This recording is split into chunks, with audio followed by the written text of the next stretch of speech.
The Morning Brew podcast with Jaffe and Razor, sponsored by Berkshire Bank Home Lending. Where you borrow matters.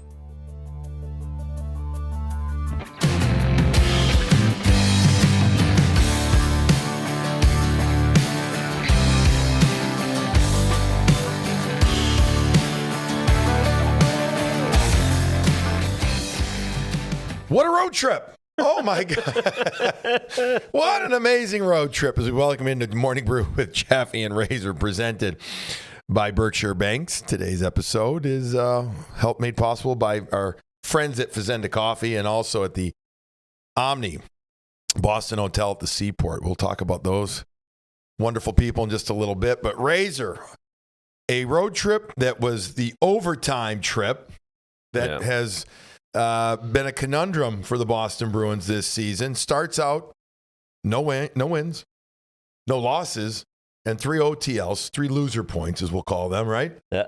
Before the St. Louis Blues game, they go into St. Louis, and really for 2/3 of the game, maybe even a little more than that, the better team in the game, only to see it go to overtime again. This time, though, they end up, on the right side of things. They win 4-3 on a Jeremey McAvoy goal that we will discuss the play in a moment here. But all kidding aside, when all's said and done, the overtimes have been an issue for the Bruins. But yet, the regular season is about munching up points. And the Bruins continue to get some points and play pretty well at times on the trip without some key people. Are we, again, all kidding aside, are we pretty satisfied with the road trip when all's said and done? Yeah, very satisfied because of the result, because of the points. I guess not.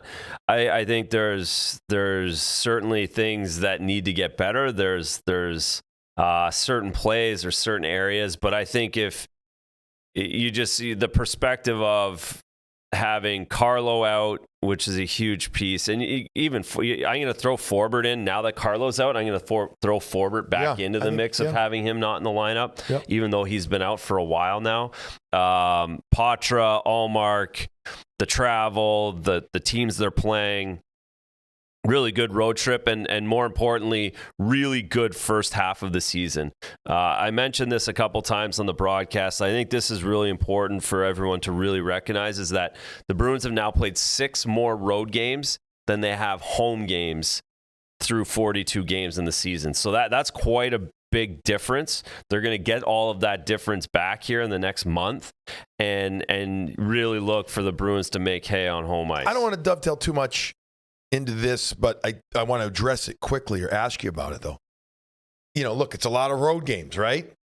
Eventually, as much as you love going on the road, right, you also get tired of it. Yeah. But now is this going to be too many home games? Could this be too much time at home, too much, oh, man, we need a road trip type coming out of the guys?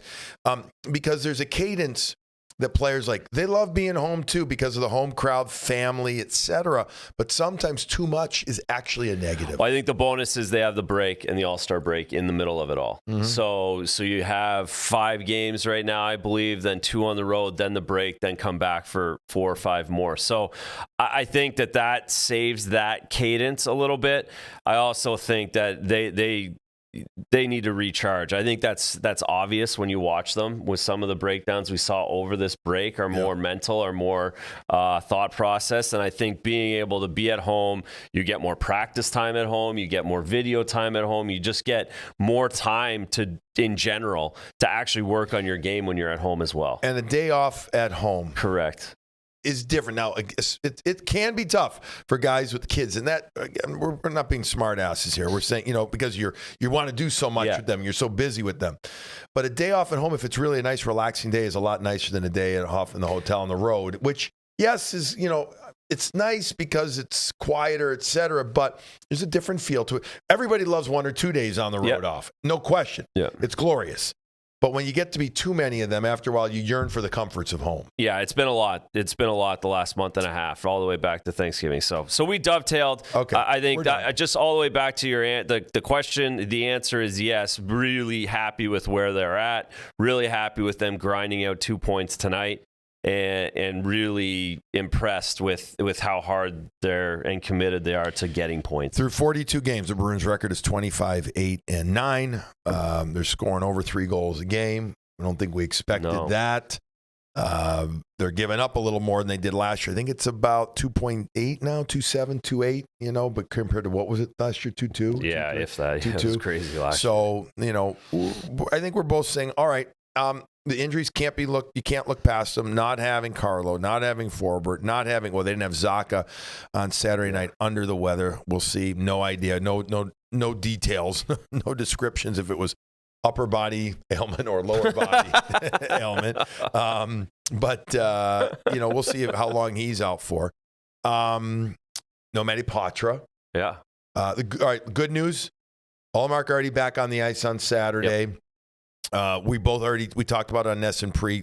We would not think that come Monday he would play, given there's no practice Sunday, no skate Monday. Thursday against Colorado. Who knows? We'll see how he is. Could be reality. Talked about having an MRI and no signs of anything bad. So that's great news.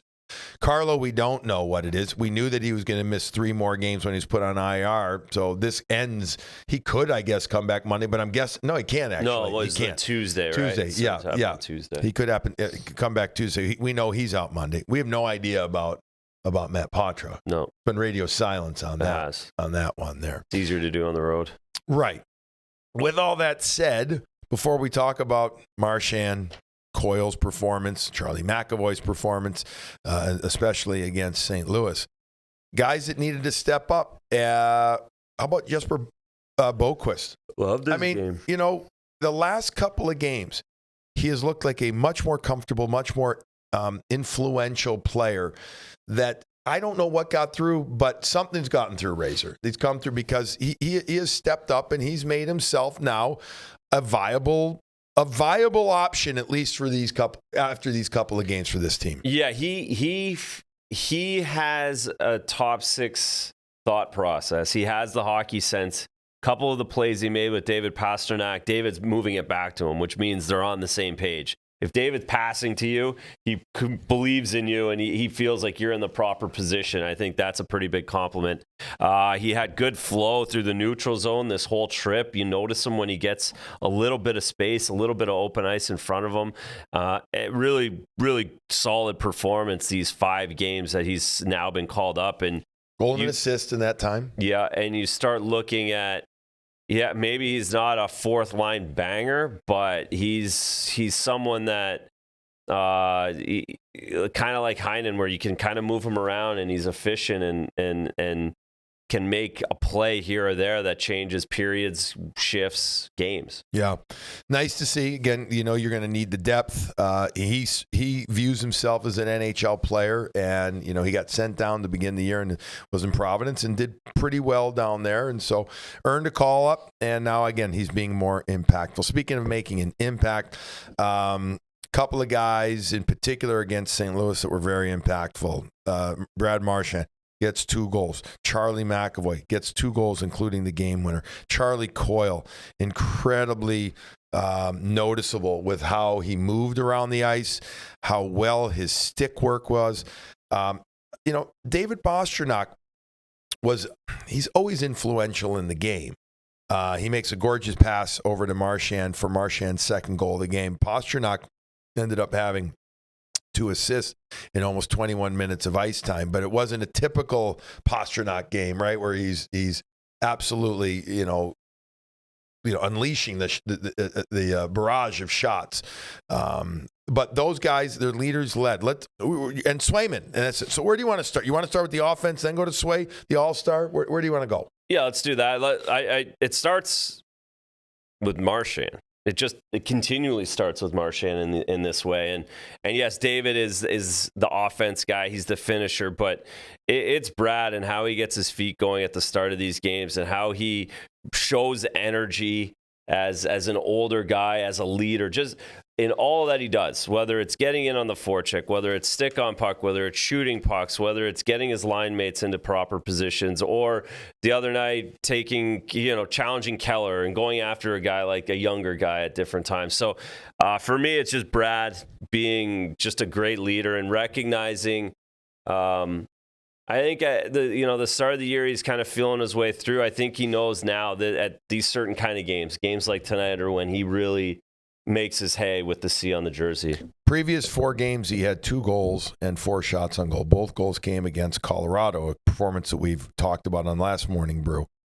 This game, 2 more goals, 5 shots on goal, another 20-plus minutes, 4 games in a row, and 5 of 6 over 20 minutes of ice time for the captain. So really good stuff. Shooting definitely more in this one. Wonderful to see. Really, again, continues to make not even a statement, just to show the leadership presence is fantastic. All right, so he, huge, getting those 2 goals. Already mentioned Charlie Coyle, his overall play in the game. He had 1 assist in the game. He played just under 20 minutes as well, 19 and a half minutes. Wasn't so effective in the face-off circle. He's been literally every game up and down in that regard. But his stick skills were completely on point. We talked about it in Essen post-game show, showed a bit of it. We'll show more in the pregame on Monday. Where he had his stick regularly was outstanding. It really was a masterclass demonstration of taking away space with his stick always towards the puck. And it's not that easy. Yet, while it's an obvious comment, it's not performed as effectively by many other players in the game.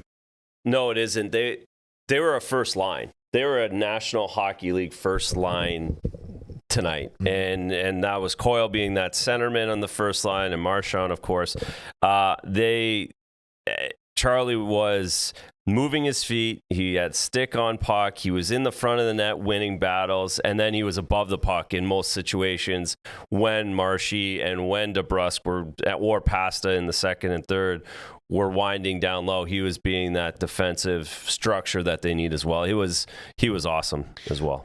Good line toggling by Jim Montgomery in this game. After the first period, he took Jake DeBrusk off of Coyle and Marchand's line, put David Pastrnak there, put DeBrusk with Frederick and Heinen. He also then made a line of JVR, Boquist, who had started on wing earlier, and Geeky. And he kept the Beecher line together. We didn't get to hear from Jim about why he did that change. I think it's pretty obvious. He just wanted some more offense. I think maybe he just felt like putting the end of the road trip, putting the power line together would make a difference. I think it did. By the way, I thought DeBrusk was okay with them, unless I'm missing something. I don't know. I thought he was fine in the first period with them. Look, none of the Bruins started great the first. I don't know how many minutes was it. Yeah, it was at least 5, 7 minutes. Yeah, I was going to say 7 at least. I think that was kind of right around when Hayes had the offside goal called back. Right. And that I thought after that, Montgomery at postgame said it was until the second period after the first period, but I thought the second half of the first they were pretty good. They didn't think about it too much, but certainly he felt like he needed to change the line, get the attention of a few players at somewhere through the lineup. They responded very well to those line changes, and I think that opened up. We talked a lot about the D getting into the offense too, and I know we're going to get to that. Yeah, we will get to that quickly. I thought we talk about McAvoy, Coyle's stick work. I thought a lot of the Bruins, especially on back pressure, had really good sticks. That stick work led to, whether it was takeaways, giveaways, or just normal transitional opportunities that came up. I thought that was really key to this game, second and third period. And then the Bruins executed quick ups by their D, their forwards were good getting into open ice to accelerate. I think that really was an impetus for the Bruins to allow themselves a better opportunity to get on the forecheck, the cycle, whatever you want to call it. It wasn't so much cycling in this game, actually. No. It was a lot of low to high puck movement because the transition pushed the opponent, the Blues, deeper into the zone, then opens up the point. And then the point man got involved. You talked about it after the second intermission. It wasn't like they had 20 shots on goal as a crew, but I think it was 8 or 9 in the game. McAvoy had 4 of them. But in the second period, I think they had 7 good attempts from the back end like that, which I thought was very important. Very important. And a few other play, like Shaddy didn't get an attempt, but he made a great seam pass to Pasternak that created, like, so they were opening up, they were looking for seams.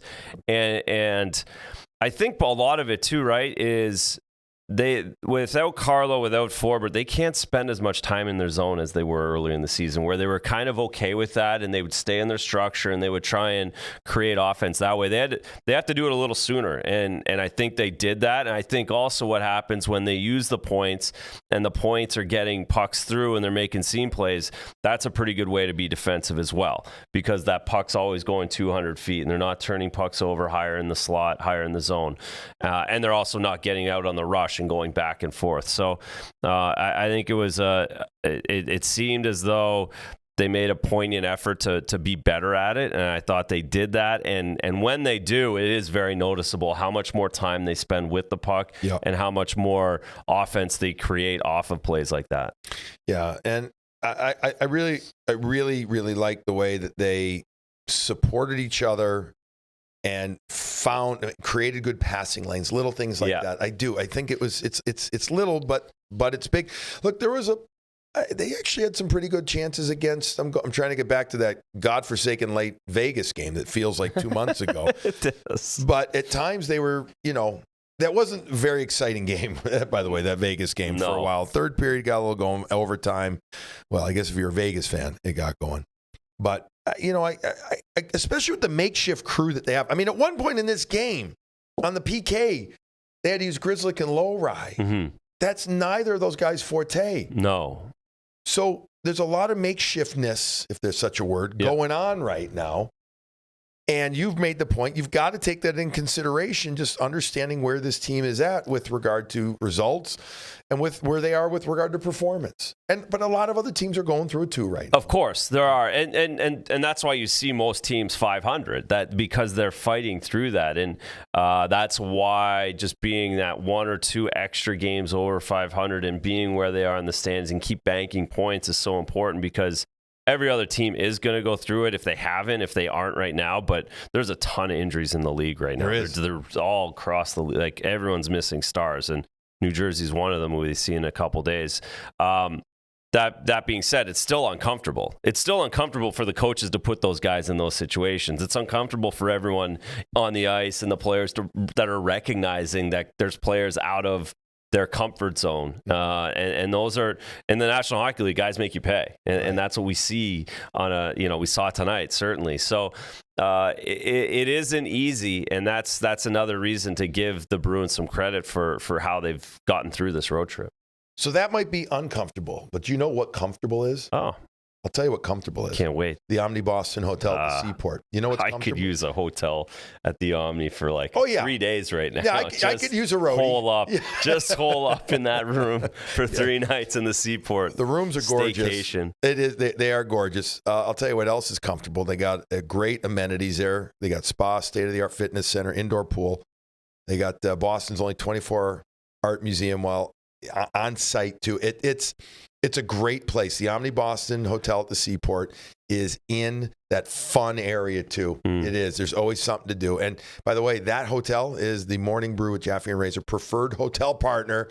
And it is the place. It's the place you want to go. If you want to watch a Bruins, not just a Bruins game, but of course we're talking Bruins, but any big sporting event, go there and watch it at the Sporting Club. The Sporting Club is awesome. They got a plethora of restaurants, food options, and it's a fun place. You gotta, go check it out. The Omni Boston Hotel at the Seaport is the place to go in. It's one of the premier hotels now in the area. So it is awesome. And we know some Morning Brew fans are already going there. And again, I've been promoting this. Go check out their website.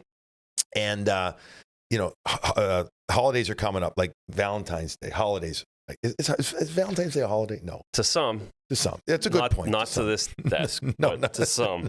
Go check it out. They're awesome people, and it is comfortable.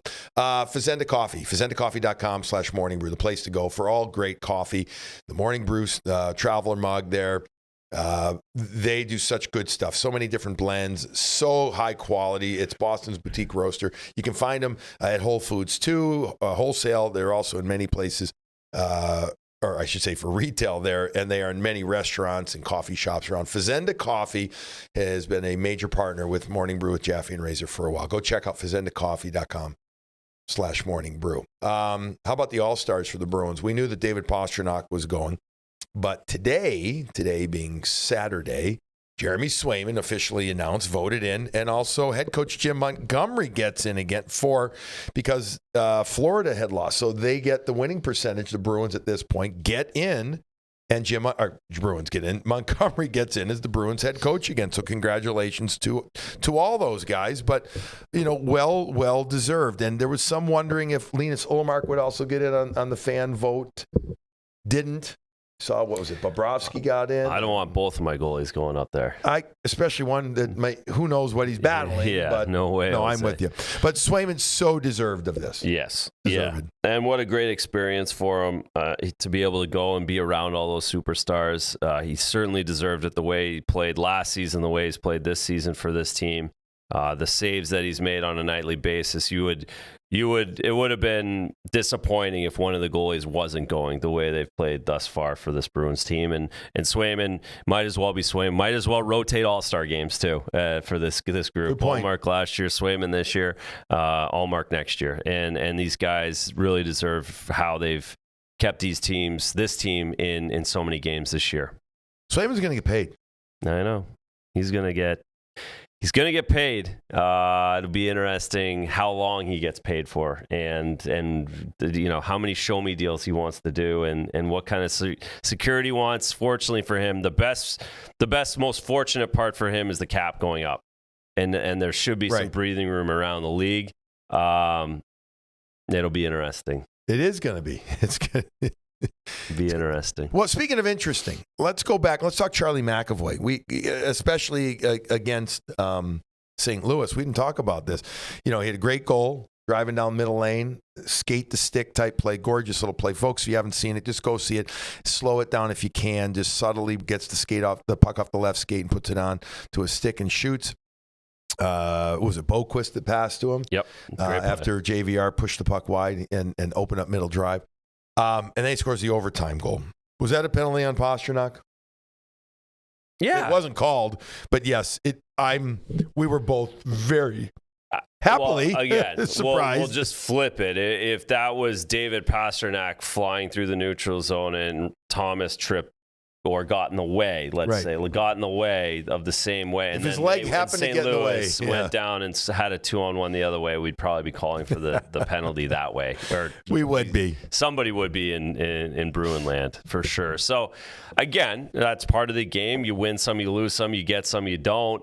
But certainly the Bruins caught a break on that one tonight. They did, and they get a win. They get a win on this road trip that saw four. The good news is they actually made them pay with the break. Yes. Right? Like it wasn't like they got that break and then Charlie ripped it over the net and it went around and we'd start talking about something else. At least they made them pay for getting that break. They absolutely did. McAvoy comes in on a 2-on-1.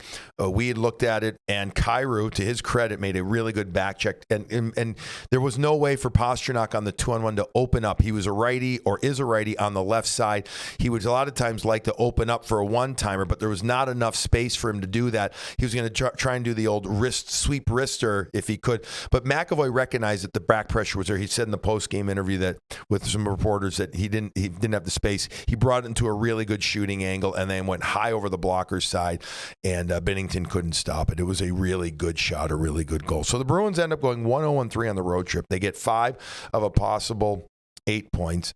Swayman allows 9 goals on 85 shots on the road trip. Now, don't forget, one of those was when he came in relief and took the OTL for when Linus Ullmark got hurt. But pretty good trip for the team, for Swayman. There was a lot of elements throughout the road trip that were pretty good. Don't get me wrong or us wrong. There was a lot of not so good too at times. But pretty tough trip that they get 5 out of 8 points. When all's said and done, the regular season is about chewing up the points or munching them up to get yourself into good playoff positioning. That's what it's about. You do have to make sure you're playing the right way, et cetera, blah, blah, blah, all that stuff. But it's about getting points, and they did. Now, we're going to see a tough game on Monday against the New Jersey Devils. I don't think we're doing a show after Monday's game. I think we're doing it We might try and do a player interview actually on Tuesday or Wednesday. We'll see if we can get that set up. And then Thursday after the game against the Colorado Avalanche, who came into Toronto. They're on a road trip now. They were down 3-0 in that game and then scored 5 goals, like 2 late second and then 3 in the third. Nate McKinnon and his line just absolutely demolished the Maple Leafs. So don't be surprised if you see a really high-flying Avs team. They are so fast on Thursday. Razor, anything else that we need to get to, or are we done? No, we're done. That was a heck of a week. We are done. You're right. All right. Bruins go 1-0-3 on the road trip. Again, 25-8-9 now, 42 games into the season. Wraps up this morning brew with Jaffe and Razor. Everybody celebrate. It might be dry January, but all that means is you have yourself another extra cup of coffee. Enjoy.